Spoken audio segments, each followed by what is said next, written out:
Сіздің бүгінгі жағдайыңызға осы есім сәйкес болуы мүмкін. Сіздің бүгінгі жағдайыңыз қандай? Мүмкін бір нәрсені қатты күтіп жүрсіз. Мүмкін жолыңыз жабылып қалғандай сезінесіз. Мүмкін ешкімге айта алмай жүрген уайымыңыз бар шығар. Ал егер мен сізге дәл осындай сәттерде Алланың бір көркем есімін еске алу, жүрекке ерекше үміт бере алатынын айтсам, бұл Әл-Латиф. Бірақ бұл есімнің мағынасы жай ғана мейірімді деген сөзбен шектелмейді. Оның мағынасын түсінген кезде кейбір жағдайларға деген көзқарасымыз өзгеруі мүмкін. Әл-Латиф Алланың көркем есімдерінің бірі.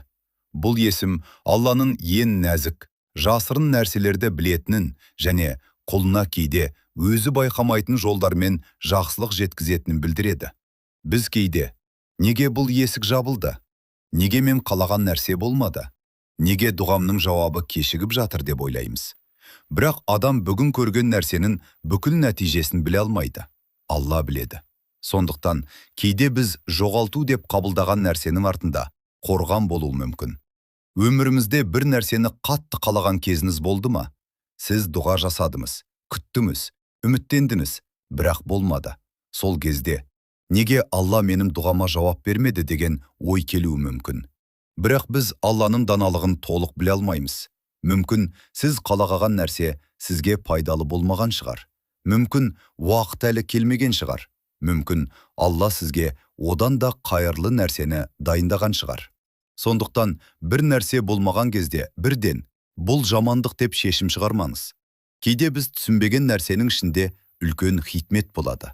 Егер дәл қазір жүрегіңізде ауырлық болса, өзіңізді жалғыз сезінсеңіз, болашағыңыз туралы уайымдап жүрсеңіз, Алланың Әл-Латиф есімін еске алыңыз.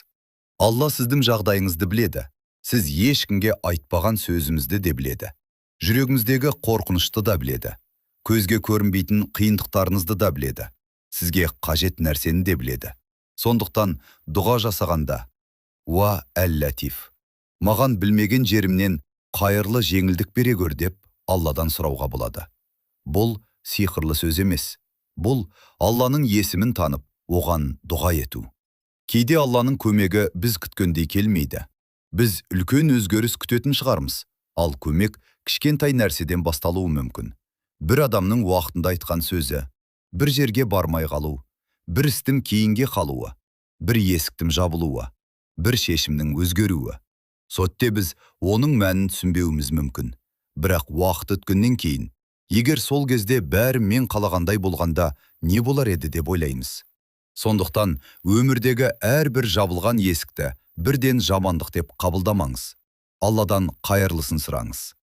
Құранда Алланың Әл-Латиф есімі бірнеше жерде аталады. Мысалы, Әл-Әнғам сүресінің 103 аятында Алла: «Ол көздерді көреді, ал көздер оны көре алмайды.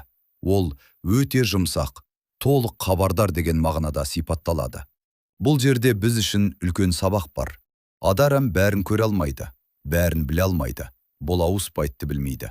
Ал Алла бәрін біледі. Сондықтан бізге кейде түсініксіз болып тұрған жағдай Аллаға түсініксіз емес. Енді өзіңізге 3 сұрақ қойып көріңіз. Біріншісі, мен қазір не үшін қатты уайымдап жүрмін? Екіншісі, мен Алладан осы мәселені қайырлы түрде шешуін сұрадым ба? Үшіншісі, мен нәтижені Аллаға тапсыра алдым ба? Кейде біз дұға жасаймыз, бірақ жауаптың дәл өзіміз қалаған түрде келгенін талап етеміз. Ал тәуекел Аллаға сеніп, себептерді жасап, нәтижені оған тапсыру.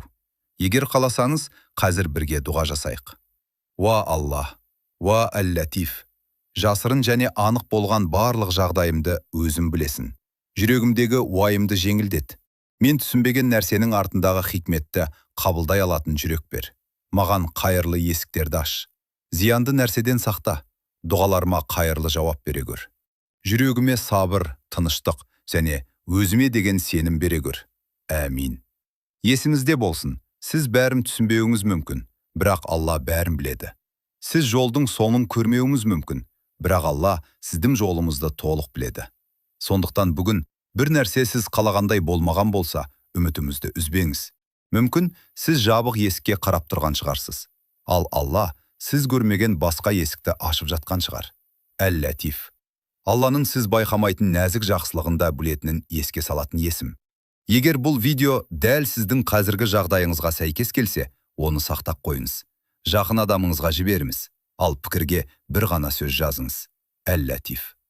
Келесі видеода Алланың тағы бір көркем есімінің мағынасын бірге түсінейік. Алла жүрегімізге тыныштық берсін. Әмин.